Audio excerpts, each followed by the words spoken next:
বিশ্বকাপটা তো শেষ, তবে বিশ্বকাপের উন্মাদনা কি শেষ হয়েছে? এখনো তো হয়নি, এবং এই কারণে আপনাদের সামনে আবারও উপস্থিত হয়েছি Walton smart fridge presence dribbling এর এই এপিসোডটা নিয়ে।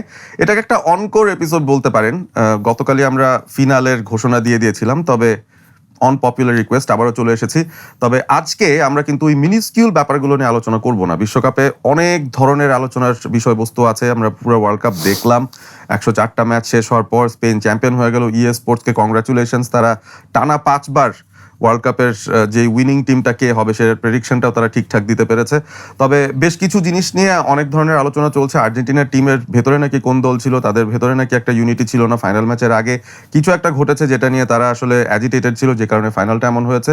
তবে এই ধরনের ফাইনাল আসলে আমরা কেউই এক্সপেক্ট করিনি, দেখতেও হয়তো চাইনি যে একটা ফাইনালে একটা টিম কোনো শট না নিয়ে 90 মিনিট শেষ করবে এবং এভাবে অসহায়ের মতো আত্মসমর্পণ করবে। এই বিষয়টা হয়তো আমরা এক্সপেক্ট করিনি, দেখতে পারিনি বা দেখতে চাইনি। দিন শেষে ব্যাপারটা এরকমই, আসলে রিয়ালিটি চেক অনেক সময় চলে আসে, খুব কঠিনভাবে চলে আসে, এবং সেই ঘটনাটাই হয়তো ঘটেছে ওয়ার্ল্ড কাপের ফাইনালে। বাট সবকিছু শেষ করে আজকে আমরা একটু ওপর থেকে পুরো ওয়ার্ল্ড কাপের জার্নিটা দেখতে চাই, একটু বাইরের পার্সপেক্টিভ থেকে পুরো ওয়ার্ল্ড কাপটা দেখতে চাই, এবং সেই বিশেষ আলোচনায়, সেই অনকোর এপিসোডে আমি আমন্ত্রণ জানাচ্ছি মেহেদী ফারহান শুভ্রকে, ফিল্ম মেকার। এবং আপনি যেই ফিল্ম দেখেছেন, ওয়ার্ল্ড কাপ 2026 নামের যেই মুভিটা দেখে শেষ করলেন, এই ব্যাপারটা নিয়ে আমরা বিস্তারিত আলোচনা করব। এবং একটা বিষয় দিয়ে আসলে শুরু করতে চাই, সেটা হচ্ছে আমি জানি আপনি ব্রাজিল সমর্থন করেন এবং সেই দলটার প্রতি আপনার একটা সফট কর্নার আছে। তবে ব্রাজিল কিংবা আর্জেন্টিনা কিংবা লাতিন যে কোনো দল গত অনেকগুলো বিশ্বকাপ আসরের মধ্যে খুব কম সংখ্যকবার কিন্তু তারা সেমিফাইনাল বা ফাইনাল পর্যন্ত আসতেও পেরেছে এবং সফলও হয়েছে। এবং রিসেন্ট সময় যদি চিন্তা করি, আর্জেন্টিনার ওই 2022 বিশ্বকাপ জেতা এবং তার আগে ব্রাজিলের 2002 বিশ্বকাপ জেতা ছাড়া লাতিন কোনো দল কিন্তু রিসেন্ট সময় গত 20-25 বছরের মধ্যে সেরকম পারফরমেন্স কিন্তু দিতেও পারেনি, চ্যাম্পিয়ন হতে পারেনি। সো এইবারও যখন আর্জেন্টিনা ফাইনালে উঠলো, অনেকে বলছেন যে আসলে আর্জেন্টিনার ম্যাচগুলো দেখে তাদের মনে হয়েছে যে আর্জেন্টিনার পারফরমেন্স নিয়ে যতটা না আলোচনা হয়েছে, প্রতিপক্ষের ভুল ট্যাকটিক্স কিংবা তারা কি কি ভুল করেছে সেটা নিয়ে বেশি সমালোচনা হয়েছে। এবং that is good enough to show যে আর্জেন্টিনা দলটা যেভাবে ফাইনালে উঠেছে সেটা হয়তো অনেক দিক থেকে অনেকে আনডিজার্ভিংও বলতে পারেন, বা খুবই ওয়ান ম্যান শো টাইপের একটা পারফরমেন্স দিয়ে তারা উঠে এসছে, এরকম অনেকে বলছেন। তবে এইটাই কি আসলে লাতিন ফুটবলের ওভারঅল চিত্রটা? ব্রাজিলও যেভাবে নকড আউট হয়ে গেল, আর্জেন্টিনা যেভাবে ফাইনালে সেভাবে স্পেনের প্রপার ট্যাকটিক্স মেশিন লাইক খেলার কাছে এক্সপোজড হয়ে গেল, এই বিষয়টা দেখে আপনার কি মনে হচ্ছে? মানে আপনার মধ্যে কি একটা আশঙ্কা তৈরি হচ্ছে কিনা যে লাতিন ফুটবল হারিয়ে গিয়েছে অলরেডি, বাট আরো বেশি অতল গহ্বরে চলে যাচ্ছে কিনা? ধন্যবাদ আপনাকে। এই আশঙ্কাটা আসলে বেশ পুরনো, 2010 সাল থেকে, যেখানে আসলে আমার মনে হয় সেমিফাইনাল থেকেই আসলে বিশ্বকাপ টুর্নামেন্টটা ইউরো হয়ে গিয়েছিল। 4টা দলে ইউরোপিয়ান ছিল। 14তে আর্জেন্টিনা ফাইনাল খেলে। সো লাতিনের পতাকা আসলে 2010 থেকে এই 16 বছর বা 4টা বিশ্বকাপে একমাত্র আর্জেন্টিনাই বহন করে চলেছে আর কি। ব্রাজিল বলেন, উরুগুয়ে তাদের ক্যারিয়ারের মানে ফুটবল ইতিহাসের সব থেকে দুর্বলতম সময়টা কাটাচ্ছে। Paraguay is lost. চিলির একটা প্রজন্মের পরে, 14-15 সালের প্রজন্মটার পরে চিলি কোয়ালিফাই ইভেন করতে পারেনি। সো ক্ষয়টা কিন্তু ইনএভিটেবল, এটা দেখা যাচ্ছে গ্র্যাভিটির মতোই। তো ইউরোপের পিওর স্ট্রাকচার বেসড যে ব্যবস্থাটা ফুটবলে, সেটার সুফল তারা পাচ্ছে। খুবই ডোমিনেটিং কিছু দল, খুবই ডোমিনেটিং কিছু ট্যাকটিক্স, এবং সেগুলোর নিখুঁত এক্সিকিউশন আমরা দেখতেছি, ইউরোতেও দেখতেছি। তো হ্যাঁ, ল্যাটিনরা পিছিয়ে পড়ছে, এটা বোঝার জন্য আসলে খুব সাধারণ দর্শকরাও আসলে এটা হয়তো আমার সাথে একমত হবেন যে তারা আসলে পিছিয়ে পড়ছে। তো যদি পিছিয়ে পড়ার কথা যেহেতু বলতেছি, তারপরেও উত্তরণের জায়গাটা ও হয়তো আছে কোথা থেকে, সেটাও একটু বলে দেওয়া দরকার যে লাতিনরা যদি আসলে কিছু করতে হয়, বা সেটা স্ট্রাকচারের থেকেও আসলে বেশি সম্ভাবনা দিবে তাদের ট্যালেন্ট বেসড যে প্রোডাকশন লাইন বা পাইপলাইন, সেটা ব্রাজিল বলেন, আর্জেন্টিনা বলেন, ট্যালেন্ট প্রোডাকশনের দিক থেকে অবশ্যই ইউরোপিয়ানদের থেকে লাতিনরা এগিয়ে। ব্রাজিল আর্জেন্টিনা দু দলকেই আমি এখানে এগিয়ে রাখবো। এই একটা ভরসার জায়গাটা হয়তো আছে। এটা কোথা থেকে আসে আসলে? মানে এই ট্যালেন্ট প্রোডাকশনটা কি it's a natural cultural thing, যে সেখান থেকে প্লেয়ার অটোমেটিক উঠে আসে, নাকি কোনো ব্যাপারও আছে সেখানে যে কারণে মেবি লাতিন ট্যালেন্টগুলো এত উঠে আসছে বা আসে? এত যে পরিমাণ লাতিন ট্যালেন্ট উঠে আসে, ঠিক সেই পরিমাণ ট্যালেন্ট কিন্তু লাইমলাইটে আসে না। সো ওই গ্যাপটা ওখানে আছে। ধরেন আমি ব্রাজিল নকড আউট হওয়ার পরে আমি আপনাকে শোর আগেও বলছিলাম যে আমি অনেকগুলো প্লেয়ার প্রোফাইল দেখতেছিলাম, আমি তাদের ভিডিও ক্লিপসও খেয়াল করেছি, দেখেছি বারবার। তাদের কোয়ালিটি নিয়ে কোনো সন্দেহ নাই, যেটা সন্দেহ সেটা হচ্ছে নির্দিষ্ট একটা স্ট্রাকচারে খাপ খাওয়ানোর যে ক্ষমতাটা। তো এইখানেই দেখা যায় যে ধরেন 100 জনের মধ্যে 80 জনই ঝরে যায়, 20 জনের মতো টিকে থাকে। যে 20 জন টিকে থাকে সেই 20 জনেরও যে আসলে কোর আইডেন্টিটি, সেই আইডেন্টিটি অনেকখানি স্যাক্রিফাইস করে ইউরোপিয়ানদের সাথে মানানসই হয়েই আসলে তারা থ্রাইভ করে আর কি।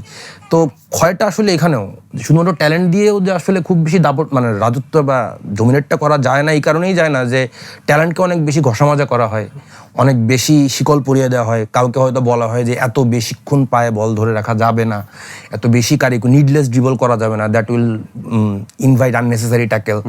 তো এরকম যে ব্যাপারগুলো ইউরোপিয়ান কোচেরা সব সাধারণত ল্যাটিন কিডদের বলে থাকে, সেই ব্যাপারগুলোও একটা ভূমিকা রাখে। প্লাস স্ট্রাকচার তো দুর্বলই, প্রচণ্ড করার ফুটবল ফেডারেশন সবখানেই লাতিন আমেরিকায়। তো এসব কিছুই আসলে একটা বাজে ইম্প্যাক্ট ফেলতে যাচ্ছে হয়তো আগামী বিশ্বকাপগুলোতে। কিন্তু আসার জায়গায় একটাই, যেটা হচ্ছে যে প্রচুর ট্যালেন্ট আছে। এবং এই মুহূর্তে আমি দেখছি যে ব্রাজিলের দায়িত্ব নিয়েছেন আনচেলত্তি। হয়তো আর্জেন্টিনার আপনি হয়তো দেখে থাকবেন যে স্ক্যালোনিও ঘোষণা দিয়েছে হয়তো ডিসেম্বরে উনি ছেড়ে দিবেন। হয়তো নতুন কোনো ইউরোপিয়ান টেকনিশিয়ান, হয়তো বা মেবি সিমিওনে অথবা ও ধরনের কেউ, হয়তো বা পোচেত্তিনো, যারা আসবেন তারাও আসলে লাতিন হলেও আসলে তারা ইউরোপিয়ান কোচ হিসেবেই বেশি স্বীকৃত। তো তারা আসবেন। তো সেখানে ব্যাপারটা হচ্ছে স্ট্রাকচারটা ওইরকম না থাকলেও হয়তো ট্যালেন্টের উপর বেস করে একটা ফাইট লাতিন আমেরিকানরা দিতে পারবে। হয়তো কোনো টিম অস্বাভাবিক ভালোও খেলবে, যেটা দেখে হয়তো আমরা মুগ্ধও হব। কিন্তু যদি আপনি বলেন যে পার্মানেন্টলি এটার একটা সলিউশন দরকার, সেক্ষেত্রে আসলে এটা একটা সময় সাপেক্ষ ব্যাপার। 10, 15, 20 বছর লেগে যেতে পারে একটা স্ট্রাকচার দাঁড়া করিয়ে সেখান থেকে আসলে রেজাল্ট বের করতে। এবং আলটিমেটলি এটা ছাড়া আসলে কিন্তু কোনো ওয়ে নাই যদি আপনি প্রপার কম্পিটিশনটা টিকিয়ে রাখতে চান। আমার ধারণা এটাই বলে আর কি। মানে স্ট্রাকচারের কথা যেহেতু বলছেন, লং টার্ম প্ল্যানিং এর কথা যেহেতু বলছেন, ইভেন এশিয়াও ওই দিক থেকে অনেক ভালো পারফর্ম করছে। আমরা জাপানের এক্সাম্পলটা আনতে পারি। একদমই তারা কিন্তু ট্যালেন্ট পাইপলাইন যেভাবেই আসুক না কেন, তারা তাদের স্ট্রাকচারটা এমন ভাবে তৈরি করছে যে একটা কনসিস্টেন্ট প্রোগ্রেসের দিকে যাচ্ছে এবং টিমটাও বেটার হচ্ছে, ডে বাই ডে বেটার হচ্ছে। সো ওই প্রসেসটা অন্তত অন্যান্য কিছু কন্টিনেন্টের দেশও কিন্তু শুরু করে দিয়েছে। এই যে ইউরোপে ইম্পোর্টেড হয়ে আসেন এই ল্যাটিন ট্যালেন্টরা, অনেকে কিন্তু এটা সুবিধা দেখছিলেন যে হ্যাঁ, ইউরোপে যদি এসে টপ টায়ারে খেলতে থাকে, ইউরোপিয়ান ফুটবলের ধাঁচটা যদি নিজেদের মধ্যে ধারণ করতে পারে, তাহলে বিশ্ব মঞ্চেও দেখা যাবে যে তাদের সঙ্গে ফাইট করার সেই মানসিক অ্যাবিলিটি প্লাস সেই স্কিল সেট হয়তো বেশ কিছু প্লেয়ারদের থাকবে। আপনি ব্রাজিল টিমটার এক্সাম্পলে যদি আমরা নেই, রায়ানকে যে ইনক্লুড করা হয়েছিল এবারের ওয়ার্ল্ড কাপটায়, তিনি কিন্তু বোর্নমাউথে এসে সফল হয়েছিলেন এবং তার খেলার মধ্যে কিন্তু মানে যতটা না ব্রাজিলিয়ান ধাঁচ, তার চেয়ে বেশি একটা ইউরোপিয়ান ফ্লেভার, দ্যাট ফিজিক্যালিটি, একটা ইউরোপিয়ান উইঙ্গার যা অ্যাট্রিবিউটস রাখেন, রায়ানের মধ্যে অনেকটা সেই ধরনের ব্যাপার দেখা গিয়েছিল। সো এইটার মধ্যে অনেকে সুবিধা দেখলেও আপনার কাছে কি মনে হয় যে এটাও একটা রিজন যে লাতিন ফুটবলের আইডেন্টিটি খানিকটা ক্রাইসিসের মধ্যে পড়ে গেছে এবং সে কারণে হয়তো সেই অথেন্টিসিটিটা পাওয়া যাচ্ছে না? আর্জেন্টিনা গত 16 বছর ধরে বললেন যে তারা হচ্ছে লাতিনের ফ্ল্যাগটা তুলে ধরেছে ওয়ার্ল্ড কাপে, বাট তাদের খেলার স্টাইলের মধ্যে কিন্তু it's more that European physicality rather than that Latin fluidity. So ওই জায়গাটার মধ্যে আপনার কি মনে হয় যে মিক্সটা আসলে কতটুকু হেল্প করছে লাতিন দলগুলোকে? শুরুতে বলি, যখন এই প্রসেসটা শুরু হয়েছিল মনে হয় 80s এর দিকে, তো এরপর থেকে দীর্ঘ 20-25 বছর পর্যন্ত আমি এটার আমি বুঝ হওয়ার পর থেকে এটাকে আমি আসলে সাপোর্টই করে এসেছিলাম যে না, অবশ্যই লাতিন ট্যালেন্টদের আসলে, যেহেতু তারা র ট্যালেন্ট, তাদের আসলে ইউরোপিয়ান ওই স্ট্রাকচার বেস সিস্টেমের মধ্যে যে পারফর্ম করা উচিত, আদারওয়াইজ তারা আসলে বুঝতে পারবে না। তো আমি এখনো এটা আসলে একটা লেভেল পর্যন্ত বিশ্বাস করি, কিন্তু বিশ্বাস করি না কোথায় যে যখন আমি আসলে ইউরোপিয়ান ক্লাবগুলোর ম্যানেজমেন্টের স্ট্রাকচারের দিকে যাই। ধরেন একটা কোচ একটা ট্রান্সফার করলো, একজন 2টা ব্রাজিলিয়ান ট্যালেন্টকে আনলো বা 2টা সাউথ আমেরিকান ট্যালেন্টকে আনলো, আনার পরে 6 মাসের মধ্যে সে রেজাল্ট দিতে না পারলে তাকে স্যাক করে দেওয়া হলো। নতুন একজন কোচ আসলো, আসার পর সে দুজনকেই তার পরিকল্পনা রাখলো না, 6 মাস বা 1 বছর পরে তাকে সেল করে দিল। এই যে 1.5 বছর সময় এই 2টো ট্যালেন্টের নষ্ট হলো, এটা কিন্তু একটা গুরুত্বপূর্ণ সময়। তার ক্যারিয়ারের কিন্তু 1.5 বছর সময় চলে গেছে। আচ্ছা, তাকে যখন টপ টিয়ার ক্লাব কিনেছিল তখন তার একটা স্পষ্ট ফোকাস ছিল যে হ্যাঁ, এর রাইট উইঙ্গার, আমি ওকে রাইট উইংয়ে খেলাবো, ইনভার্টেড ফরওয়ার্ড হবে সে। আমি ইস্তেভার উদাহরণটা দিই, রায়ানের উদাহরণটাই দিই। রাইট উইঙ্গার আমি এইভাবে খেলাবো। একটা টপ টিয়ারের ক্লাব, ধরেন যদি আর্সেনাল আপনার রায়ানকে সাইন করাইতো, আর্সেনালের রোলটা কি হইতো? আর্সেনালে তাকে অনেক বেশি অ্যাটাকে মনোযোগী হইতো, কারণ এখানে মিডফিল্ডের ডিক্ল্যান রাইস ছিল, রাইট সাইডে তাদের সিবি ছিল, বেন হোয়াইট বা মানে সে যতটা আসলে ফুল ব্যাক তার থেকে বেশি হচ্ছে সেন্টার ব্যাক, সো তার হয়তো ডিফেন্সে মনোযোগ দেওয়া লাগতো না, আর্টেটা তাকে অ্যাসাইনই করতেই হবে যে তুমি আসলে খেলো, মানে টিম্বার কিংবা বেন হোয়াইট যেই থাকেন না কেন রাইট ব্যাকে, তারা মূলত সেন্টার ব্যাক, তুমি তোমার ফরওয়ার্ডটা নিয়ে অ্যাটাকে মনোযোগ দেয়। এখন আমি যদি আপনাকে জিজ্ঞেস করি বুনমাউথ থেকে রায়ান তোরা নিশ্চিন্ত হবে রাইট সাইডে খেলতে পারে, এবং ইনফ্যাক্ট অ্যানচেলটি বোধহয় তাকে পিকও করেছিলেন বিকজ তার ডিফেন্সিভ কন্ট্রিবিউশনও বেশ ভালো। এক্স্যাক্টলি, আমি তো তাকে রাইট ব্যাকের জন্য কনসিডার করছি না, তাহলে তার ডিফেন্সিভ কন্ট্রিবিউশন তো আমার এই মুহূর্তে অতটা প্রয়োজন নেই, সেটা তার মানে কি বলবো সাহায্যকারী অ্যাট্রিবিউটস, কিন্তু সেটা তার মেইন অ্যাট্রিবিউটস না। কিন্তু আপনি দেখেন যখন আমি একজন রাইট উইঙ্গারে পিক করার জন্য, যেমন নর্দি মাদুয়েকে আপনার টুখেল পিক করেই যাচ্ছে, কেন একটাই কারণ খুঁজে পাবেন আপনি, যে তার ডিফেন্সিভ কন্ট্রিবিউশন বেটার, নিচে নেমে হেল্প করতে পারে। তো আমি একটা রাইট উইঙ্গার চুজ করার ক্ষেত্রে যদি এই ধরনের চিন্তা ভাবনা করি, এটা ইউরোপিয়ান কোচেরই চিন্তা ভাবনা, আমি কিন্তু বলছি না এটা লাতিন আমেরিকান কোচেদের চিন্তা ভাবনা। তারা যখন তাদের এই ধরনের ছোট ছোট যে অ্যাডজাস্টমেন্টগুলো চিন্তা ভাবনায় বা সেই অ্যাডজাস্টমেন্টগুলোর কারণে কিন্তু আসলে লাতিন ট্যালেন্টের একটা বড় রকমের ক্ষতি হয়ে যাচ্ছে, যেটা নিয়ে কিন্তু একদমই মানে আনডিটেক্টেড, এটা কেউ ডিটেক্টও করে না। আমরা রায়ানের ডিফেন্সিভ অ্যাক্টিভিটি নিয়ে অনেক খুশি, কিন্তু না ওই সময়টা যদি আসলে অ্যাটাকে দিত তাহলে এস্তেবাওয়ের একটা স্ট্রং কম্পিটিটর তৈরি হইতো, আমাকে এস্তেবাওয়ের ইনজুরি নিয়ে টেনশন করা লাগতো না। ঝামেলাটা কিন্তু আসলে এখানেই হয় যে মানে খুব বেশি অ্যাডাপ্টেবিলিটি বাড়াইতে যে একটা প্লেয়ারের কোর অ্যাট্রিবিউটসকে যেন আমরা ক্ষতিগ্রস্ত না করে দিই, সেটাই কিন্তু হচ্ছে। আপনি আর্জেন্টিনার উদাহরণ করছিলাম, আমরা একটু ম্যাকঅ্যালিস্টার এবং এনজোকে নিয়ে কথা বলি। 2022 সালের ম্যাকঅ্যালিস্টার এবং এনজো, মানে একজন ব্রাজিলিয়ান সমর্থক হিসেবে আই ওয়াজ সো ফ্রাস্ট্রেটেড যখন আমি এদের ক্লাব পর্যায়ে দেখছিলাম যে পুরো 20 বছরের ওরা মাসচেরানোকে অনেক চেষ্টা করছে আসলে মাসচেরানোকে দিয়ে একটা কিছু করানোর, টিপিক্যাল ডেস্ট্রয়ার, সেই জায়গা থেকে দুজন বল প্লেইং মিডফিল্ডার আসলে এবং টিমটা জাস্ট সাথে সাথে ডেলিভার করলো, কি অদ্ভুত ডেলিভার করলো আর কি, মানে মেসি ছিল এবং এই দুজন ছিল। তো 22-এর পরে 26 এসে যখন আমরা দেখলাম তখন একটু ব্যাপারটা নিয়ে একটু চেঞ্জ হয়ে গেল। কিভাবে চেঞ্জ হলো, এনজো এবং ম্যাকঅ্যালিস্টার দুইজনই চেলসিতে এলিট বল প্লেইং মিডফিল্ডার হিসেবেই খেলে থাকেন, তারা কিন্তু আসলে কখনো ফিজিক্যাল কন্ট্যাক্টেই যেতে চান না, ম্যাকঅ্যালিস্টার তো বটেই, এনজোও না। কিন্তু স্ক্যালোনির টিমে এসে তাদের আসলে কি রোলটা প্লে করতে হইলো আপনি দেখেন, সেই ইউরোপিয়ান যে ফিলোসফি, যে স্ট্রাকচার্ড ফিলোসফি আছে, সেই ফিলোসফির আন্ডারেই কিন্তু তাদের অনেক ডার্টি কাজ করতে হয়েছে। এনজোকে তো আমি দেখছি যে মানে নিডলেসলি অনেকখানে সে ফিজিক্যালি মানে ইনভলভ মানে হইতেছে।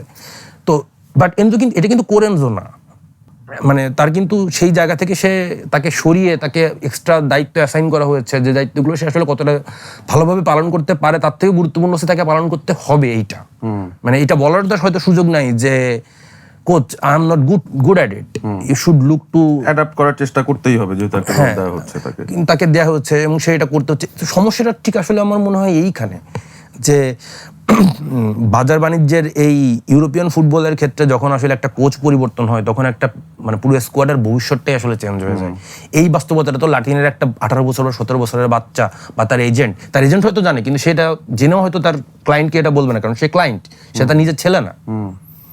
তো ঝামেলাটা কিন্তু তৈরি হয়, কিন্তু আবার আপনি যদি এটাকে বন্ধ করে দেন সেটাও কিন্তু কোনো সমস্যার সমাধান না। সমস্যার সমাধান না এই কারণ ওইভাবে ধরেন একটা সময় যখন আমরা 2002 বা 2006-এর টিমগুলোর দিকে যখন তাকাই, ব্রাজিলের টিমের দিকে তাকাই বা আমি ইভেন আর্জেন্টিনার টিমের দিকে যদি তাকাই, আপনি দেখবেন দেয়ার ওয়ার মানে ফ্লাডি অফ ট্যালেন্টস এবং এমন ইউনিক খেলোয়াড় তাদের বেঞ্চে বসেছিল। ধরেন ব্রাজিলের ডেনিলসন বলেন, আপনি 2002-এর ওয়ার্ল্ড কাপের কথা চিন্তা করলে ভেরন টিমে জায়গা পাচ্ছে না, রিকুয়েলমে টিমে জায়গা পাচ্ছেন, রিকুয়েলমে থার্ড চয়েস মিডফিল্ডার, কারণ ওইখানে এরিয়াল ওর্তেগা ছিলেন, তার ছিলেন হচ্ছে মানে ভেরন। তারপরে যে যদি রিকুয়েলমের একটু সুযোগ হয় আর কি, আমরা রিকুয়েলমের কথা বলছি, মানে নেক্সট টু জিদান আমি এত ফ্লুয়েন্ট বা এত এলিগেন্ট মিডফিল্ডার দেখেছি কিনা আমার সন্দেহ আছে। তো ব্যাপারটা কিন্তু আসলে ওই জায়গা থেকেও কিন্তু আসলে ল্যাটিন ফুটবলটা সরে গেছে, এখন কিন্তু ওরকম ট্যালেন্টেরও প্রাচুর্যটা নাই। এখন হচ্ছে যে নির্দিষ্ট রোল প্লেয়িং, আমরা আসলে সিমিলারিটি খুঁজি যখন আমরা একটা ট্যালেন্ট স্কাউট করতে যাই বা আমি যখন স্কাউটিং ভিডিও দেখি তখন একটা গুরুত্বপূর্ণ জিনিস যেখানে থাকে সেটা হচ্ছে যে এই প্লেয়ারের সিমিলার প্রোফাইলের কোন ইউরোপিয়ান প্লেয়ার মার্কেটে এখন আছে। যেমন জে লুকাস নাম করে একটা প্লেয়ার আমি দেখছিলাম, তার হচ্ছে যে কিছুটা অ্যাডাম হোয়ার্টন, কিছুটা হচ্ছে ডিক্ল্যান রাইস। তো আমি প্রোটোটাইপে ঠিক করে রাখছি আসলে মানে ইউরোপিয়ান। সো আমি আসলে কি আশা করতে পারি? আমি এখন তো একজন দিদিকে আশা করতে পারবো না, আমি একজন টোস্টাও বা ফ্যালকাওকে আশা করতে পারবো না এখন মিডফিল্ড থেকে। আমি আসলে খুঁজবো কি রড্রি, মানে ডিক্লান রাইস এরকম। সো ক্ষতিটা আসলে করে হয়ে গেছে ভাই, মানে আমরা ফিল করতে পারি কিন্তু এর ব্যাপারটা এমন যে আসলে এর বিরুদ্ধে যে আসলে কি করা উচিত মানে সেটাও আসলে আমি আমি আসলে ঠিক বলতে পারবো না। যেমন অনেকেই বলতেছে যে হয়তো অনেক আগে অনেক অল্প বয়সী আসলে লাতিন ছেলে পেলে মাত্র 18 বছর বয়স হইলেই তারা আসলে ইউরোপে চলে যাইতেছে, এটা একটা ঝামেলা কিনা। এখন এটা কিভাবে তো ঝামেলা হয় যদি একটা ছেলে 2 বছর বেশি সময় পায় অ্যাডাপ্ট করার জন্য, হুইচ ইজ গুড, খারাপ তো না। আবার ধরেন কি হইতেছে যে যদি ভিনিসিয়াস আরো 2 বছর বা আরো 4 বছর যদি আপনার ব্রাজিলিয়ান লিগে খেলতো তাহলে কি হইতো, তাহলে কি তার ড্রিবলিং আরো বাড়তো, তাহলে কি তার বল কন্ট্রোল বা আমরা কি তার কাছ থেকে নেইমারের মতো ড্রিবলিং দেখতে পারতাম, হয়তো পারতাম বা পারতাম না। কিন্তু 2 বছর সে যদি আরো বেশি সময় ব্রাজিলে খেলতো তাহলে রিয়ালে এসে তার যে 2 বছর সময় লাগছে নিজেকে মানে প্রতিষ্ঠিত করতে, এই সময়টা কিন্তু সে পেতো না, তাকে আবার এখানে এসে 2 বছর সময় ব্যয় করতে হতো ইউরোপিয়ান এই ফিজিক্যাল ফুটবলের সাথে অ্যাডাপ্ট করে নেওয়ার জন্য। সুতরাং যে 18 বছর বয়সের যে একটা লাতিন কিড সে ইউরোপে চলে যেতেছে, এইটাই যে সমস্যার মূল কারণ, তাকেও কিন্তু আপনি এভাবে বলতে পারতেছেন না যেটাই একমাত্র কারণ। সো এই সমস্যাটার আসলে বেস কোথায় সেটাও আসলে একটু কঠিন, কারণ যেহেতু ফুটবল এখন আসলে অনেক বেশি অর্থনৈতিক ব্যাপার। এখন আসলে একটা অ্যালেক্স ফার্গুসন বা একটা ডেভিড ময়েস দেখবো না যে সে 16 বছর ধরে একটা প্রজেক্ট টেক কেয়ার করতেছে। যদি ব্যাপারটা এরকম হয় তাহলে কিন্তু আমার মনে হয় সেটার সুফল আসলে লাতিনরা হয়তো ইউরোপিয়ানদের থেকে বেশিই পাবে। কিন্তু যেহেতু ব্যাপারটা এখন এরকম না, এখন যেহেতু কোচের চাকরি বাঁচানোই গুরুত্বপূর্ণ ব্যাপার, ম্যাচ হারা যাবে না, মানে খুব ইজি গোল কনসিভ করা যাবে না, এই ধরনের যে টেন্ডেন্সিগুলো থাকে সেই জায়গাগুলো থেকেই আসলে আমার কাছে মনে হয় যে এক ধরনের ছাপ আসলে লাতিন ফুটবলে সেটা রাখছে, এবং যেটা আসলে লাতিন ফুটবলের জন্য খুব ভালো কিছু একদমই বয়ে আনছে না, একদমই আনছে না, এটাই আমি বলবো। তবে আমি আবার এটার বিপক্ষেও না, আমি খুবই একটা মানে কনফিউজিং জায়গায় নিজেই দাঁড়িয়ে আছি। সো আমি দর্শকদের আসলে খুব একটা ক্লিয়ার কাট কোনো স্ট্যান্ডে নিতে পারছি না, কিন্তু মানে দ্য কনসার্ন ইজ দেয়ার এবং এটা ইনএভিটেবল যে এটার জন্য ভুগতে হবে। ইজ ডেফিনেটলি দেয়ার। এবং আমরা স্পেসিফিক্যালি যদি দুটো টিম নিয়েই আসি, ফর এক্সাম্পল ল্যাটিন দুটো টিম আর্জেন্টিনা এবং ব্রাজিল, বর্তমানের ব্যাপারে আমরা জানি ভবিষ্যৎটা কি হচ্ছে, সেই জায়গায় যদি তাকাই আমরা এই ওয়ার্ল্ড কাপটাকে একটা রেফারেন্স হিসেবে আনতে পারি। পুরো ওয়ার্ল্ড কাপে যে 48টা দল ছিল তাদের মধ্যে সবচেয়ে এইজেড দুটো দলের নাম কিন্তু ব্রাজিল এবং আর্জেন্টিনা, বয়সের হিসেবে সবচেয়ে বয়স বেশি। তো এই যে 2022-এ আর্জেন্টিনার সাফল্য, সেটার পেছনে আপনি যে কয়টা প্লেয়ারের নাম বললেন, হুলিয়ান আলভারেজ যদি বলেন, ম্যাকঅ্যালিস্টার এবং এনজো ফার্নান্ডেজ, নিউ ব্লাড, নতুন তরুণ, ফ্রিডম আছে, স্বাধীনতা আছে, সাহস আছে। ওই বিষয়টা কিন্তু এই ওয়ার্ল্ড কাপে দেখলাম যে আরো কমে এসছে। স্ক্যালোনির মধ্যেও সেই সাহসের অভাব যে তিনি তার বার্কো কিংবা নিকো পাসদেরকে এক্সপ্লোর করার সুযোগ দিলেন না বা তাদের ট্যালেন্টটাকে ট্রাস্ট করলেন না। ব্রাজিলের ক্ষেত্রেও একটা সিমিলার প্যাটার্নই দেখলাম যে তারা তাদের ওই ওল্ড ট্রাইড অ্যান্ড টেস্টেড তাদেরকে দিয়েই কিন্তু চেষ্টা করিয়ে গেছে। ভিনিসিয়াস প্রবাবলি সে তো আসলে ইকুয়েশনেরই বাইরে, because he was the main player. তারপরও কিন্তু ব্রাজিল টিমটা বেশ মানে এইজেড একটা টিমই পাঠিয়েছে। তারা হয়তো কিছু ইনজুরির কারণে কিছু ইয়াং প্লেয়ারদের তারা আনতে পারেনি যাদের তারা তাদের রেডারে ছিল, বাট তারপরও আমি বলবো যে ইউথকে সামনে নিয়ে আসার বা এগিয়ে আনার, তাদেরকে দায়িত্ব দেওয়ার সেই সাহসটুকু কিন্তু ল্যাটিন কোচরা পাননি বা ল্যাটিন টিমের কোচগুলো নেননি। তো ভবিষ্যতে যখন তাকাচ্ছি, অ্যাঞ্চেলটি যেহেতু এটার ব্রাজিলের প্রজেক্টটা এখনো আছেন, আর্জেন্টিনাটা কি হবে আমরা এখনো নিশ্চিত না, তাদেরও কিন্তু নতুন ট্যালেন্ট আছে আমরা জানি। সো এদেরকে দিয়েই কি নতুন একটা ভবিষ্যৎ দেখা যেতে পারে ল্যাটিন ফুটবলের, নাকি মানে আর্জেন্টিনা ফর এক্সাম্পল আমি বলি, মেসিকে ঘিরে এত কিছু আলোচনা, মানে তিনি এই দলটাকে মূলত গত 16 বছর ধরে রেখেছেন, তার কারণে যতটুকু সাকসেস পাওয়ার পেয়েছে। অনেক সময় অন্য প্লেয়ারদের আন্ডারমাইনও করা হচ্ছে যে না তারা কিছু না, মেসি ইজ দ্য ম্যান, তিনি ছাড়া আর কিছু হয়নি। সো ব্যাপারটা কিন্তু রিয়েলিটি হয়ে যেতে পারে যদি অ্যাকচুয়ালি পোস্ট মেসি আর্জেন্টিনা কিছু না করতে পারে, সেটাই কিন্তু সত্য প্রমাণিত হবে। সো আপনার ধারণা মতে কি মনে হয় যে এই দুইটা টিমের কথা যদি বলি, পার্টিকুলারলি যারা ল্যাটিন ফুটবলটাকে আসলে নিয়ে যান ওয়ার্ল্ড স্টেজে, তারা ফেভারিটস হিসেবে ঢুকেন, ভবিষ্যৎটা কি দেখছেন এই দুটো দলের, যদি আমরা সিম্পলি বলি আর কি? আমি খুব একটা আশাবাদী মানুষ না, এটা হয়তো আপনি লাস্ট দুটো পডকাস্টে দেখেছেন এবং আমার চোখে খুব বেশি ধরা পড়ে। তো ট্যালেন্টের আসলে কোনো কমতি নাই, আমি এখনো বলছি। আমি আর্জেন্টিনার টিমটার দিকে যখন তাকাই, ইভেন এই যে স্কোয়াডটা আপনি যদি খেয়াল করে থাকবেন, মাসচেরানোর যে সময়টা 22-এর আগের সময়টা একজন বল প্লেইং মিডফিল্ডার ছিল না স্কোয়াডে। পুরো আর্জেন্টিনার ন্যাশনাল চষেও আপনি একজন বল প্লেইং মিডফিল্ডার খুঁজে বের করতে পারেননি। এই স্কোয়াডটার দিকে আপনি একটু তাকান, McAllister, Enzo, Ezequiel Palacios, Giovani Lo Celso, আপনার কাছে চারটা বল প্লেইং আছে, প্লাস অ্যাটাকিং মিডে নিকো পাস আছে, লেফট ফুটেড ক্রিস প্লেয়ার। সো আপনার কাছে 5টা বল প্লেইং মিডফিল্ডার আছে, আপনার কাছে কি নেই? আপনার কাছে একটা ডেস্ট্রয়ার নাই, একটা ক্যাসেমিরো নাই, তো ওই একটা মাসচেরানো নাই, আমি যদি আরো স্পেসিফিক্যালি বলি। সো হয় কি যে ধরেন মাথা রাখতে গেলে পা বেরিয়ে যায়, পা রাখতে গেলে মাথা বেরিয়ে যায়। সমস্যাটা এই আর্জেন্টিনার সমস্যাটা এখন এখানেই আছে। এবং যতদূর পর্যন্ত আমার রাডার কাজ করে আর কি, ততদূর পর্যন্ত আমি দেখি যে আর্জেন্টিনার এই সময় আসলে ডেস্ট্রয়ার নাই এবং ফুলব্যাকেও কেউ নাই। ভ্যালেন্টিনো বার্কোকে সুযোগ দেওয়ার একটা ভালো সুযোগ ছিল, আমি এক্সপেক্টও করেছিলাম, আমি তাকে অতটা লক্ষ্য করিনি, বাট স্পোর্টসের গেমে তাকে নিয়ে আমি খেলছি, আমার অন্যতম পছন্দের একজন প্লেয়ার। একটু হতাশ, তাকে হয়তো সুযোগ দেওয়া হয়নি। তো এখন যদি আপনি খোলা চোখে তাকায় মেসিকে ছাড়া আমাকে আর্জেন্টিনাকে নিয়ে বেট করতে বলেন, এই টিমটাকে একটু সময় দিতে হবে এবং এমন কাউকে লাগবে যে আসলে স্ক্যালোনির মতন কাম হেডেড, আন্ডারস্ট্যান্ডস দ্য গেম এবং প্লেয়ারদের ইয়াটাও সে বুঝে, অ্যাট্রিবিউটসটাও বুঝে। আবার আমার আসলে 22 সালের মানে স্ক্যালোনিকে লাগবে যে আসলে আবার প্লেয়ার চেঞ্জ করার জন্য চেঞ্জ করতে আবার খুব একটা ভয়ও পায় না, মানে he can Gambel as well. আপনার মনে থাকবে যে সে লাউতারো মার্টিনেজ, ইনফর্ম লাউতারো মার্টিনেজকে বসিয়ে সে আসলে আলভারেজকে সুযোগ দিয়েছিল প্রথম ফ্লপ ম্যাচের পরই। তো সেই সাহসী স্ক্যালোনিকে কিন্তু আমি 2026 ওয়ার্ল্ড কাপে খুঁজেও পাইনি। আমার আর্জেন্টিনার সমর্থক বন্ধু বান্ধব রীতিমতো কান্না করছে আমার কাছে এসে যে why not I am giving one of my left footed centre mid a chance, আমি কেন দিচ্ছি না? এটা তো ড্রিম যে একটা কোচ 2টা সেন্টার মিড চায় যাদের একজন বাম্পার এবং একজন ডানপার আমার কাছে আছে, আমি খেলাচ্ছি না কেন? কেন আমাকে বারবার কোশ্চেন করছে, তোর ইয়া কি বলে, তোর কি মনে হয়, তুই খেলাতি কিনা? আমি অবশ্যই খেলাতাম, কেন খেলাচ্ছে না? পরে আমার সেই বন্ধুই হয়তো একটা জিনিস বের করছে যে এরকম যে একটা লম্বা সময় ধরে তুই যখন একটা অফিস চালাস, তখন একটা লম্বা সময় জার্নির পরে অনেক অনেক অ্যাচিভমেন্ট তুই যখন পেয়ে যাস, তখন আসলে তুই এক ধরনের অন্ধ ট্রাস্ট তৈরি হয়, তো একটা অ্যাটাচমেন্ট এমন লেভেলের তৈরি হয়ে যায় যেটা সাবকনশিয়াসলি কানেক্ট হয় আর কি, যেটা কনশাসনেসকে ছাড়িয়ে যায়। সো এইবার এটা একদম দেখাই গেছে আমার মনে হয় যে স্ক্যালোনির মধ্যে যে সে আসলে ওই সাবকনশিয়াস অ্যাটাচমেন্টটাকে আসলে ডিনাই করতে পারছে না। সে যাই ঘুরুক না কেন, ম্যাকঅ্যালিস্টার এবং ইনজোকে সে কোনোভাবেই সাব করাচ্ছে না, ডিপলকেও সে খেলাই যাচ্ছে আর কি, খেলিয়েই যাচ্ছে। যখন স্পেনের কন্ট্রোল বেস মিডফিল্ডার এগেইনস্টে খেলতে সে নামতেছে, তখন কিন্তু একটা ইয়া ছিলই যে এবার হয়তো আমি মাঝ মাঠে আর একটা বল প্লেয়িং মিডফিল্ডার হয়তো পেতে পারি। কি হতো ভাই আমি জানি না, আমার কাছে মনে হয় সেটা একটা ভালো চ্যালেঞ্জই হইতো রড্রির জন্য। অবশ্যই, মানে যদি আমি আর একটা ওই যে মেট্রোনিমিক মিডফিল্ড যে শব্দটা আপনি ব্যবহার করেছিলেন, যদি আমি এই 4টা মিডফিল্ডার নিকোবাসকে ইনক্লুড করতাম সাথে বাকি 3জন, মাথা ব্যথা মনে হয় আর একটু বাড়তো ডি লা ফুয়েন্টের। তো এই জায়গাটায় উনি যান নাই, বা মানে আমি জানি না কেন যান নাই। So the limitation is there, the thinking of limitation is there. আপনি যদি ব্রাজিলের দিকে আসেন, এদের অবস্থা আরও খারাপ। মানে একদম অনেস্টলি ব্রাজিলের যদি আপনার মিডফিল্ডের দিকে যেতে হয়, তাহলে যাদের দিকে তাকাইতে হবে, ব্রেনো বিদনের একটা নাম খুব শোনা যাচ্ছে, আপনি হয়তো শুনে থাকবেন। স্টিল আনপ্রুভেন, আনটেস্টেড কিড, বয়স 21 বছর, কিন্তু আমার কাছে এখন তার কম্পোজার নিয়ে অনেক ঝামেলা মনে হয়েছে।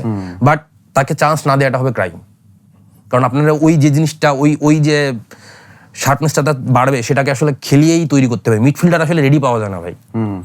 টনি ক্রুস রেডি ছিলেন না যখন তাকে মাদ্রিদ কিনেছিল, এবং তিনি এতটাই রেডি ছিলেন না যে বায়ার্ন মিউনিখ তার ট্যালেন্টকে আসলে গ্রাবও করতে পারেনি, যে সে আসলে হ্যাঁ কি ছেড়ে দিচ্ছে আমি।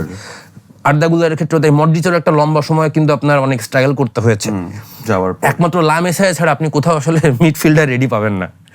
তো মিডফিল্ডারদের সময় দিতে হয়। ব্রাজিলেরও ব্রেনো বিদন আছে, পাবলো লুসিও নাম করে একটা ছেলেকে দেখলাম, নতুন বুস্কেটস বলা হচ্ছে আর কি, প্রিটি গুড।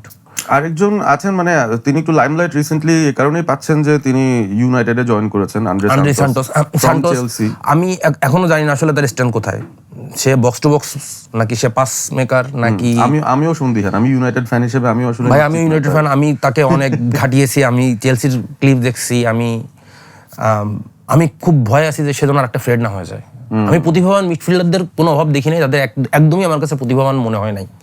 এই যেমন জে লুকাসকে নিয়ে খুব মাতামাতি হচ্ছে, আমি দেখার পরে আমি জাস্ট 7 মিনিটের ভিডিও আমি প্রথম 1.5 মিনিটের পরে আমি অফ করে দিয়েছিলাম, কারণ না হইতেছে না, doesn't match, doesn't add up, একে দিয়ে হবে না, মানে একে আরো অনেক বাড়াইতে হবে। সো ট্যালেন্ট থাকলেও যে আসলে আমি খুব রেডি প্লেয়ার পাইতেছি তা না। তারপর হচ্ছে যে রেডি প্লেয়ার আপনি পাবেন না, আপনাকে গড়ে নিতে হবে। সেই গড়ে নেওয়ার মতো সময়টাও যে আসলে যেমন আঞ্চলিকের ক্ষেত্রে সময় বেঁধে দেওয়া হচ্ছে 2028 কোপা আমেরিকা, তাকে ডেলিভার করতেই হবে।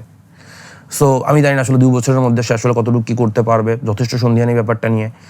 তবে যতখানি ট্যালেন্ট ব্রাজিল আর্জেন্টিনা আপনাকে অফার করবে, এত ওয়াইড ভ্যারাইটি অফ ট্যালেন্ট আপনাকে কোনো ন্যাশনাল টিম অফার করবে না, এটাও সত্য। যেমন আর একটা কথা যদি বলেন, সুইজারল্যান্ড বা ইউরোপিয়ান দলগুলো কিন্তু এদের থেকে অনেক আনপ্রুভেন ট্যালেন্টকে সুযোগ দিয়ে এবং তারা রাতারাতি স্টার হয়ে যাচ্ছে। তো সেই জিনিসটা আবার লাতিনদের ক্ষেত্রে আমি দেখি না। একটা ধরেন মানজাম্বিকে আমি চিনতাম না, 2 ম্যাচের মাঝখানে আমি তাকে চিনলাম, 60 মিলিয়ন পাউন্ডে বিক্রি হইলো। মোস্ট সম্ভাবনা আছে যে আমার কাছে মনে হয় যে সে হয়তো ক্লিক করে যাবে। কিন্তু আমি একটা ছেলে যে 2টা ম্যাচ মাত্র খেলছে, খেলার আসার পরেই তাকে আমি আসলে ইউরোপিয়ান একটা টিমের সুযোগ দিলাম এবং সে সাথে সাথে পারফর্ম করা শুরু করলো, ল্যাতিন একটা প্লেয়ার, এরকম আপনি কবে দেখছেন লাস্ট? না, দেখিনি। এবং এমনই পরিস্থিতিও হয়েছে যে আঙ্গেল ডি মারিয়ার মতো একজন ট্রাইডেন্ট টেস্টেড প্লেয়ার ইউনাইটেডে এসে কিন্তু ফিট করতে পারলেন না, স্ট্রাগল করতে হয়েছে তাকে। সো ব্যাপারগুলো খুবই মানে চোখের সামনেই আর কি, মানে ভিজিবল যে আসলে ক্ষয়টা আসলে কতটা ডিপ, এবং ওই high tempo, high press, high ইন্টেন্সিটির গেমের সাথে আসলে লাতিনরা পেরে উঠছে না। যদি আসলে স্ট্রাকচারগত ভাবে কিছু পরিবর্তন করা যায়, যেমন ফ্রান্সের একটা একাডেমির কথা আমি শুনেছি যেটা প্যারিসে আছে, ওদের স্কোয়াডের প্রায় সবাই ওই একাডেমি থেকে বেরিয়ে আসছে। সে যে ক্লাবেরই হোক না কেন, ওই একাডেমিতে তার আগে যায়, তারপরে তারা বিভিন্ন ক্লাবে যে জয়েন করে। এরকম একটা স্ট্রাকচার, বা ধরুন মরক্কোর একটা স্ট্রাকচারের কথা আমরা আলোচনা করছিলাম, মরক্কোর একটা আছে, জাপানের একটা আছে, আপনি বলছিলেন যারা 2050 সাল পর্যন্ত মাস্টার প্ল্যান করে এগোচ্ছে। এরকম একটা স্ট্রাকচার দ্বারা করলে হয়তো এই প্লেয়ারগুলোর জন্য খুবই ভালো হবে। তখন আসলে ইউরোপ চমকে যাবে, যে তখন একটা বেনবিদন রাতারাতি ম্যাচ ঘুরিয়ে দেবে, একটা বড় ম্যাচ ঘুরিয়ে দেবে, একটা এল ক্লাসিকো ঘুরাই দিচ্ছে, একটা চ্যাম্পিয়ন্স লিগের নকআউট ম্যাচ ঘুরিয়ে দিবে। কিন্তু এই লেভেলে এসে ক্লাবের ডেভেলপমেন্টের আন্ডারে, সেটা ব্রাজিল আর্জেন্টিনা 2 দলের ক্ষেত্রে আমি বলছি, যে তাদের লোকাল ক্লাবের মানে ডেভেলপমেন্টের থেকে হুট করে ইউরোপে যে গেম টাইম পাওয়াই পসিবল না। সো ম্যাচ রাতারাতি বদলা দেওয়ার হিসাব তো আসলে অনেক দূরের ব্যাপার। সো টেস্ট স্ট্রাকচার্ড একাডেমি আসলে এখন মানে সময়ের দাবি, সেটা আসলে লাতিন সবগুলো দেশের ক্ষেত্রেই। এটা তারা যত দ্রুত রিয়েলাইজ করবে ততই তাদের জন্য মঙ্গল। এবং সবচেয়ে আশা মানে হত ব্যাপার যেটা, সেটা হইতেছে যে এই জিনিসটা ধারে কাছেও তারা নাই, না ব্রাজিল আছে না আর্জেন্টিনা আছে। ব্রাজিলের সবকিছু নিয়ে আলোচনা হইতেছে, স্ট্রাকচার নিয়ে কোনো কথাই হচ্ছে না। আর্জেন্টিনার ক্ষেত্রেও আমি জানি না, তাদের মানে তাদেরও ফুটবল ফেডারেশন অনেক করাপ্ট, আমি জানি। সো সেখানেও তাদের আসলে এই মানে স্ট্রাকচার নিয়ে তারা কোনো কথা বলছে না। এবং আপনি যদি একটু খেয়াল করে দেখেন যে আর্জেন্টিনারও কিন্তু আপনার মানে ব্রাজিলের তাও আসলে আপনি অপশনস আছে, আর্জেন্টিনার অপশনস কিন্তু বেশ লিমিটেড। যদি আপনি লাস্ট 3-4 বছরের ট্যালেন্টের হিসাব করেন, তাহলে আপনি আলমাদা এখনো মিডিওকার ট্যালেন্ট, বার্কো আনপ্রুভেন, আমি দেখিও নাই সে কেমন, এবং মাস্তান্তোয়ানো মোটামুটি ফ্লপই বলবো ভাই, সরি। এবং is one of the examples যে ওই যে খুব আর্লি এজে একটা টিমে গেলেন, বাট সেখানে গিয়ে ওই যে স্ট্রাগল ফেস করতে করতেই এখনো পর্যন্ত মানে সাকসেসফুল হতে পারছেন, আবার ইনজুরিতে পড়ছেন। তাদের 3টা ট্যালেন্টেরই 3টা টপ টিয়ারের ট্যালেন্টই কিন্তু আসলে এক ধরনের ট্রানজিশনের ভিতর দিয়ে যাচ্ছে, যেটা খুব একটা আশাবাঞ্জক কোনো কিছু আমাদের দিচ্ছে না। সো ইজ অ্যাবাউট ব্রাজিলেরও তাও তো ব্রাজিল ধরেন রায়ান বা এস্তেভাও আসলে সাথে সাথেই ডিফারেন্স মেক করা শুরু করছে ক্লাবে, which is good. But still তারা কি আসলে আপনার মানে আপনি যেমন ধরেন লামেসের থেকে তুলে আনার পরে লামিন বা পেড্রি যেভাবে শুরু করলো, ইস্তাভাও কিন্তু সেভাবে পারে। কুবারসি যা করছে ফর এক্সাম্পল, আনবিলিভেবল ভাই, বলেন আনবিলিভেবল। এই একটা ইনক্লুশন এই টিমটাকে আসলে কতখানি স্টেবিলিটি এনে দিচ্ছে, জাস্ট চিন্তার বাইরে। মানে এই স্পেনকে ব্রাজিল 3 গোলে ড্র করেছিল দোরিবল জুনিয়রের ব্রাজিল, যার আসলে কোচিং জ্ঞান নিয়েই আমার অনেক প্রশ্ন আছে।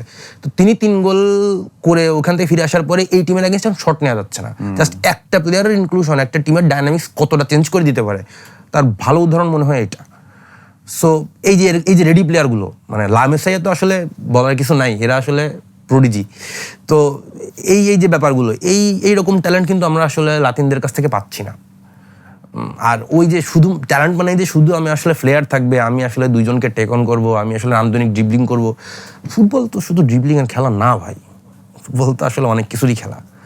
তো এই ব্যাপারগুলো থেকে বেরিয়ে আসতে হবে। আমাকে আসলে মনে হয় যে ভালো মানে আরো কিছু ইউরোপিয়ান লোকজনকে চাকরি বাকরি দিয়ে একটা একাডেমির মতো দাঁড়া করায় ডেডিকেটেডলি কাজ করলে হয়তো খুব দ্রুতই, হয়তো 20-25 বছর লাগবে না ব্রাজিল আর্জেন্টিনার, হয়তো 5-7-10 বছরের মধ্যেই আপনি মানে দুর্দান্ত, হয়তো 2006-এর ব্রাজিল বা 2002-এর আর্জেন্টিনা, মানে তাদের ওয়ার্ল্ড কাপ পারফরমেন্সটা বাদ দেন, 2002-এর আর্জেন্টিনার বাছাই পর্বের যে পারফরমেন্স ছিল, মানে আনস্টপেবল ফোর্স, এরকম হয়তো টিম আমরা দেখতে পারি, হয়তো যদি আমরা টেস্ট স্ট্রাকচার এখন থেকে দাঁড়া করাইতে পারি। এবং এর জন্য আসলে আশার কথা হচ্ছে এটা যে খুব একটা সময় হয়তো ব্রাজিল আর্জেন্টিনা লাগবে না to deliver. But current situation খুবই খুবই খুবই হতাশাজনক, স্পেশালি যদি মেসি অবসর নেয়, উনি সারা জীবন খেলবেন না, তখন আসলে আর্জেন্টিনা টিমটাকে লিড করবে। মানে যে স্ট্রাকচারটা এখন দাঁড়িয়ে আছে যে give the ball to Messi, উনি একটা কিছু ক্রিয়েট করবে, তোমরা জাস্ট দাঁড়ায় থাকো, শেপ ধরে রাখো। এই এই এই এই রকম জায়গায় দাঁড়িয়ে যখন মেসি চলে যাবে তখন আসলে টিমটাকে, মানে এরা তো, আপনি অন্তর্গোন্দলের কথা বলছিলেন, মেসি থাকা অবস্থায় অন্তর্গোন্দল হইতেছে, তাহলে উনি চলে গেলে আসলে অবস্থাটা কি হবে? সেটাই, it's not a very bright sign. But আমরা একটা ব্রাইট নোটে আসলে শেষ করতে চাই, অনুষ্ঠানের প্রায় শেষ পর্যায়ে আমরা চলে এসেছি। পুরো ওয়ার্ল্ড কাপের সময় জুড়ে আমরা প্রত্যেক দিন আপনাদের সামনে ছিলাম এবং ওয়ার্ল্ড কাপের প্রত্যেকটা ম্যাচ ডের খুঁটিনাটি বিষয় নিয়ে আলাপ করেছি। আজকে আমরা একটা ভিন্ন কিছু চেষ্টা করলাম। ওভারঅল ওয়ার্ল্ড কাপের জায়গা থেকে বের হয়ে এসে আমরা ল্যাটিন ফুটবলের একটা জায়গা আপনাদের সামনে তুলে ধরার চেষ্টা করলাম। তবে চেষ্টা করতে চাই আসলে স্পেন দিয়েই, কারণ তারা বিশ্ব চ্যাম্পিয়ন, ওয়ার্ল্ড ওয়েল ডিজার্ভড একটা পারফরমেন্স তাদের। আপনি কুবার্সির কথা অলরেডি মেনশন করেছেন, young player of the tournament হয়েছে। স্পেন কি একটা প্রপার এক্সাম্পল? মানে ফ্রান্স তো অলরেডি ডমিনেট করছে বেশ কয়েক বছর ধরে, আমরা দেখছি লং টার্ম ফ্রান্স তাদের স্ট্রাকচার ধরে রেখেছে, নিউ ট্যালেন্ট বারবার নিয়ে আসছে। প্রত্যেক ওয়ার্ল্ড কাপে দেখা যায় যে তারা একটা কন্টেন্ডার হিসেবেই আসছে এবং স্ট্রং কন্টেন্ডার। স্পেনের ব্যাপারটার মধ্যে আমরা অনেক বেশি দেখতাম যে বার্সা ইনফ্লুয়েন্স, টিকি টাকা ধরনের খেলা, যেটা আবার অনেক সময় তাদের ক্ষতির কারণও হয়েছে। বাট এখনের যে ব্যালেন্সটা, তারা কিন্তু আস্তে আস্তে একটা ব্যালেন্স তৈরি করছে। সো যে কোনো ধরনের অপোনেন্টকে কন্টেন্ট করার মতো শক্তি সামর্থ্য তাদের হয়েও যাচ্ছে এবং এজ প্রোফাইলটা খুব দারুণ। মানে এই দলটা হয়তো সামনের বেশ কয়েকটা ওয়ার্ল্ড কাপ ডমিনেট করতে পারে। স্পেনের ওভারঅল অ্যাপ্রোচ এই পুরো ওয়ার্ল্ড কাপে খেলা কি মনে হয়েছে আপনার কাছে? না, এটা নিয়ে প্রশ্ন তোলার সুযোগ নাই যে স্পেন আসলে কেমন করেছে। ইঞ্চ পারফেক্ট, এটা বলা যায়। টেকনিক্যালিও তারা টেকনিক্যালি এতটা সুপিরিয়র। তারা তাদের পাসিং রেঞ্জ দেখলে, যেটা মানে আপনি কখনো দেখবেন না যে স্পেনের একটা প্লেয়ারের কাছে একটা পাস খুব বেশি জোরে যাচ্ছে বা খুব বেশি আসতে যাচ্ছে, এমন দেখবেন না। আবার খুব বেশি জোরে একটা পাস যদি অ্যাক্সিডেন্টালি যায়ও, সেটাও তারা এক টাচেই কন্ট্রোল করে ফেলে, যেটা অন্য যে কোনো টিম আসলে 2-3 টাচ লাগে। সো এই জায়গাগুলো, টেকনিক্যাল জায়গাগুলো থেকে তারা আসলে অনেক অনেক সুপিরিয়র। বাট আমি যেহেতু খুবই খুঁতখুঁতা মানুষ, আমার কাছে স্পেনেরও মানে ভয়ানক দুইটা মানে ইয়ার জায়গা আছে, দুইটা পজিশন আছে। একটা left wing Alex Bayana, I don't know exactly what he was doing. মানে একজন নিউমেরিক্যাল ইয়া দেয়া ছাড়া, এবং ওখানে একটা তাল গাছ বা কলা গাছ দাঁড়া করায় দিলেও আসলে ওই রকমই কিছু একটা হইতো, যা আসলে অ্যালেক্স বায়ানা করছে আর কি। আর অবশ্যই ওয়ারজাবালের কথা বলবো, 5 গোলে 1 অ্যাসিস্ট, এটা আমি দেখছিও তার 5টা গোল কীভাবে সে করছে। একটা পেনাল্টিতে করছে, আর্জেন্টিনার সাথে তিনি একটা শটও নিয়েছিলেন। উনি হচ্ছেন স্পেনের হালান্ড আর কি, সর্বসকলে 10টা টাচ করবেন, তার মধ্যে যদি উনি কিছু করতে পারেন করলেন। বাট এটা স্পেনের খেলা না। স্পেনের এই খুবই পারফেক্ট শেপের মধ্যেও আমি বলবো যে এই দুইটা জায়গা এখনো ইয়া আছে। যখন নিকোকে নামানো হলো ফাইনালে, আপনি দেখছেন বাম পাশের ধার কতটা বেড়ে গেছে। হ্যাঁ, কিন্তু ডে লা ফুয়েন্টে দেখেন, এত এত পজিটিভ মাইন্ডেড কোচ, উনি কিন্তু কোনোভাবেই নিকোকে দিয়ে স্টার্ট করাতে চান নাই ওয়ার্ল্ড কাপে। একটা ম্যাচেও তিনি এই গ্যাম্বলটা নিতে চান নাই, কিন্তু নিকো কিন্তু অনেক বেটার অপশন। এখন আমি জানি না এগুলোর আসলে কি ব্যাখ্যা, হয়তো ডে লা ফুয়েন্টেকে আমাকে জিজ্ঞেস করতে হবে। উনি গেলে হয়তো উনি আমাকে বলবেন যে আমার টিমের ব্যালেন্স নষ্ট হয়ে যাবে, আমি শেপ ধরে রাখতে চাই, এই জিনিসগুলোর সাথে আমি পরিচিত। বাট হ্যাঁ, স্পেনের মানে তাদের খেলা নিয়ে কিছু বলার সুযোগ নেই, তবে তাদের স্কোয়াড মেম্বারদের নিয়ে হয়তো কিছু বলার সুযোগ আছে। এবং এই দুজন প্লেয়ারকে আমি বলবো যে they are not up to the mark. তারা এমন না যে তারা বল হারায়, তারা কেউই বল হারায় না, কিন্তু সবচেয়ে উইকেস্ট লিঙ্ক আসলে এই দুজনই। মানে আপনি নিশ্চিত থাকতে পারেন যে এরা চান্স ক্রিয়েট, এদের কাছে বল গেলে এরা চান্স ক্রিয়েট করতে পারবে না। নেইদার অ্যালেক্স বায়ানা পুরো বিশ্বকাপে করছে আমার জানার মতে, বা ওয়ারজাবাল নিশ্চিত চান্সগুলোকে কনভার্ট করা ছাড়া। ওয়েল ইয়েস, মেহেদী ফারহান শুভ্র ভাই, আপনি অনেক খুঁতে বলে স্পেনের পজিটিভ দিকগুলোর মাঝখান দিয়েও কিন্তু আমরা তাদের দুর্বলতা পেয়েছি, এবং এটা শুনে হয়তো প্রতিপক্ষের অনেক ফ্যান্সরা খুশি হবেন যে না, তাদেরও দুর্বলতা আছে এবং সেটা পয়েন্ট আউট করে দেওয়া হচ্ছে। অন দ্যাট নোট আজকের এপিসোডটা শেষ করতে চাই। অনেক অনেক ধন্যবাদ শুভ্র ভাই আমাদের সঙ্গে আজকে সময় দেওয়ার জন্য, এবং যারা যারা আমাদের এই পুরো জার্নিটার সঙ্গে ছিলেন সবাইকে ধন্যবাদ জানাতে চাই আরও একবার। Walton smart fridge presence dribbling এর আজকের এই স্পেশাল অনকোর এপিসোডটা শেষ করতে যাচ্ছি। সবাই ভালো থাকবেন, রাইজিং বিডির সঙ্গে থাকবেন, এবং সামনেও নিশ্চয়ই খেলাধুলা নিয়ে অনেক মজার অনুষ্ঠান আপনাদের সামনে আমরা হয়তো উপস্থাপন করার চেষ্টা করব। সে আশাবাদ ব্যক্ত করে সবার কাছ থেকে বিদায় নিচ্ছি। ভালো থাকবেন সবাই।